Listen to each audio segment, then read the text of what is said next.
पहलगाम में जो हमला हुआ है, नाम पूछ पूछ के लोगों को जो कत्ल किया गया है, ये दहशतगर्द मुसलमानों का हमदर्द कब से होने लगा? कश्मीर के पहलगाम में अभी कुछ दिन पहले एक बहुत बड़ा हमला हुआ। दहशतगर्द लोगों को इकट्ठा करके ये पूछने लगे कि बताओ तुम्हारा नाम क्या है। नाम पर उन्हें अगर यकीन नहीं होता था, कहते थे कलमा पढ़ के सुनाओ। जो कलमा पढ़ पाता था मुसलमान समझ के उसे छोड़ देते थे, जो कलमा पढ़ नहीं पाता था गैर मुस्लिम समझ के उसे बंदूक से उड़ा देते थे, उसे गोली मार देते थे, उसकी जान ले लेते थे। ये दहशतगर्द मुसलमानों का हमदर्द कब से होने लगा? बहुत ही ताज्जुब की बात है। एक अहम सवाल है कि मुसलमानों को छोड़कर दहशतगर्द गैर मुस्लिम को क्यों मार रहे थे? इसका जवाब मैं इंशाअल्लाह आगे चल के आपको दूंगा। लेकिन यहाँ एक अहम खास बात हम ये बताना चाहेंगे कि अल्लाह के नबी हजरत मोहम्मद सल्लल्लाहु अलैहि वसल्लम क्या फरमाते हैं। आप सल्लल्लाहु अलैहि वसल्लम फरमाते हैं कि अगर कोई भी शख्स किसी एक इंसान का कत्ल करता है तो ऐसा ही है जैसे उसने पूरे इंसानियत का कत्ल किया। क्या समझे आप? आपने ये नहीं फरमाया कि जो ईसाई का कत्ल किया, हिंदू का कत्ल किया, यहूदियों का कत्ल किया, मजूसियों का किया, ये नहीं फरमाया। ये भी नहीं फरमाया कि जिसने मुसलमान का कत्ल किया। आम इंसान क्या बात कर रहे हैं कि वो जिस मजहब से ताल्लुक रखता है, अगर तुम उसे बेगुनाह कत्ल करोगे तो ऐसा ही है जैसे तुमने पूरे इंसानों को कत्ल किया। मुझे बताओ कि हिंदुस्तान के दूर दराज इलाके से जो लोग सैर व तफरीह के लिए आए हुए थे, घूमने फिरने के लिए आए हुए थे, उनका क्या गुनाह था? कौन सी खताएं उन्होंने की थी? फिर आपने उन्हें कत्ल क्यों किया? तो अल्लाह के नबी सल्लल्लाहु अलैहि वसल्लम क्या फरमाते हैं? आप फरमाते हैं कि जो बेगुनाह किसी को कत्ल करे ऐसा ही है जैसे उसने पूरी इंसानियत को कत्ल किया। अल्लाह के नबी गैर मुस्लिम से कितनी मोहब्बत करते थे, कितना प्यार था उनके दिल में। किताबों में आया है कि एक यहूदी का बच्चा अपनी माँ को दरवाजे के बाहर से पुकारा तो माँ ने कहा बेटा मैं अभी घर के अंदर से बाहर नहीं निकल सकती। बेटा ने कहा वालिदा आखिर बात क्या है? तो माँ कहने लगी बेटा बात दरअसल ये है कि मेरे पास एक ही कपड़ा है और मैंने उस कपड़े को धो दिया है, जब तक वो कपड़ा सूखता नहीं मैं बाहर नहीं आ सकती। बेटा ने कहा वालिदा आप ना घबराएं, मैं जाता हूँ अपने चचा के पास कपड़ा लेकर के आता हूँ। चचा ने कपड़ा देने से इनकार कर दिया। लोगों ने कहा शहर मदीना में एक अल्लाह के नबी रहते हैं जिनका नाम मोहम्मद अरबी सल्लल्लाहु अलैहि वसल्लम है, जाओ उनके पास जाओ, वहां से कोई खाली हाथ नहीं आता।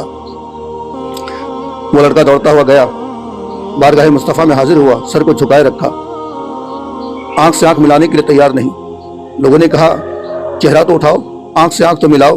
वो कहने लगा नहीं, मेरा दीन अलग है, मेरा मजहब अलग है, मेरा अकीदा अलग है, और मैंने सुना है कि जो मोहम्मद की आंखों से आंख मिलाता है वो उन्हीं का हो जाता है, इसलिए आंख नहीं मिलाऊंगा। अल्लाह के नबी मुस्कुराने लगे, फरमाया बताओ तो सही जरूरत क्या है, काम क्या है?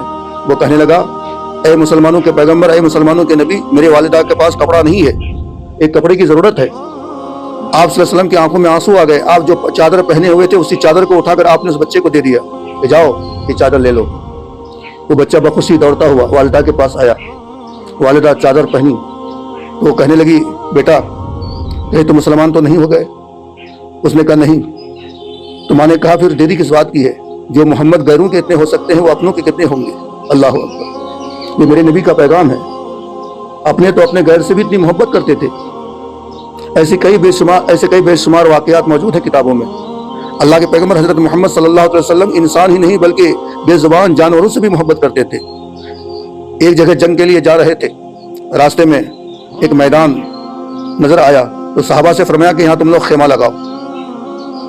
तमाम सहाबा खेमा लगाने लगे तो आप सल्लल्लाहु अलैहि वसल्लम ने फरमाया कि देखो फला झाड़ी के बगल में एक कुतिया ने बच्चा दिया है, खबरदार उनके बच्चों को कोई तकलीफ नहीं होनी चाहिए। अल्लाह अकबर, जो पैगंबर हजरत मोहम्मद सल्लल्लाहु अलैहि वसल्लम बेजुबान जानवर वो भी कुत्ते से इतनी मोहब्बत करे, वो भला किसी को अपनी उम्मत को कैसे ये इजाजत दे सकते हैं कि तुम किसी गैर मुस्लिम को इंसान को कत्ल कर दो? खुलासा कलाम ये कि दहशतगर्द का कोई ईमान नहीं होता है, दहशतगर्द का कोई धर्म और मजहब नहीं होता है। अगर दहशतगर्दों का कोई ईमान होता, धर्म होता, मजहब होता तो मस्जिदों में लोगों को कत्ल नहीं करते, खानकाहों में, दरगाहों में, मज़ारों में लोगों को कत्ल नहीं करते, चौक चौराहे पे अपने आप को खुद से उड़ा नहीं लेते। सबसे पहली बात तो वो लोग अपने आप को खुद से उड़ा लेते हैं, यह खुदकुशी है, इस्लाम इसकी इजाजत नहीं देता है। मज़ार में, दरगाह में, मसाजिद में कौन लोग होते हैं अक्सरियत मुसलमानों की होती है और मसाजिद में सारे मुसलमान ही होते हैं। मस्जिदों में बम ब्लास्ट कर देना कौन सी शरीयत में लिखा है कि लोगों को उड़ा दो? तो खुलासा ये कि पहलगाम में जो हमला हुआ है, नाम पूछ के लोगों को जो कत्ल किया गया है, ये बहुत बड़ी साजिश है। वो साजिश क्या है कि मुल्क हिंदुस्तान में जो हिंदू मुसलमान आपस में इत्तेफाक से रहते हैं, छोटी मोटी बातें हर मुल्क में होती है, लेकिन फिर भी हिंदुस्तान के हालात जो नहीं बिगड़ते हैं, वो ये चाहते हैं कि इस मुल्क के हालात बिगड़ जाएं, लोग आपस में एक दूसरे से लड़े, लोग एक दूसरे को कत्ल करने लगे ताकि हम बैठ के यहाँ हंसें। इसलिए याद रखो, दुनिया वालों याद रखो, दहशतगर्द का कोई ईमान नहीं होता है, दहशतगर्द का कोई धर्म नहीं होता है, दहशतगर्द का कोई मजहब नहीं होता है। और सुनो, मुसलमान कभी दहशतगर्द नहीं हो सकता, मुसलमान कभी आतंकवाद नहीं हो सकता, और जो दहशतगर्द हो, आतंकवाद हो, वो कभी मुसलमान नहीं हो सकता। पहलगाम में जितने लोग मारे गए हैं, हम तमाम मुसलमान बहुत दुखी हैं इससे। और जब भी इन दुश्मनों से मुकाबले की बात आएगी तो सिर्फ गैर मुस्लिम नहीं बल्कि मुसलमान भी उन दहशतगर्दों से मुकाबला करने के लिए तैयार है।